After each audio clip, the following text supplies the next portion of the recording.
কতক্ষণ লাগবে ওর আসতে বুঝতাছি না। মেজাজটা অনেক গরম হয়ে যাইতেছে, এখনো আসতেছে না। এত লেট হইলো কেন না তোর? কি ব্যাপার, চাঁদনির আবার কি হলো? আচ্ছা একটা সত্যি কথা বলতো, এই চেনটা দিয়ে আমাকে ডাবলার কাছে পাঠাইলি, আবার তুই সেই চেনটাই এতগুলা টাকা দিয়ে ডাবলার কাছ থেকে নিয়ে আইলি, ব্যাপারটা কি? আরে ও আমাকে প্রশ্ন কেন করতেছে?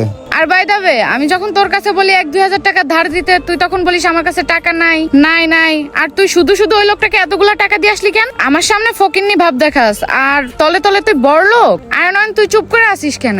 কাহিনীটা কি খুলে বলতো। আরে চাঁদনি, আমি এখানে এসে দাঁড়াইছি, তুই তো আমাকে কথা বলার সুযোগই দাস না। আমাকে তো বলতে দে, তারপর না হয় তোকে বলবো। আচ্ছা কি বলবি বল। সত্য কথা বলতে চাঁদনি, ওই ডাবলটা অনেক বড় একটা বিপদে আছে। ও বিপদে পড়ছে? তুই কিভাবে জানিস? তুই কি কোনো জ্যোতিষী হয়ে গেছিস নাকি? তুই তো সবার মনের কথা জানিস, তার মানে তো তুই খুব তাড়াতাড়ি ভাইরাল হয়ে যাবি। আরে না, তেমন বিষয় না। তাহলে শোন কি হয়েছিল। আরে এই সময় আবার কে ফোন দিল? নাম্বারটাও তো চিনি না, ধরি তো।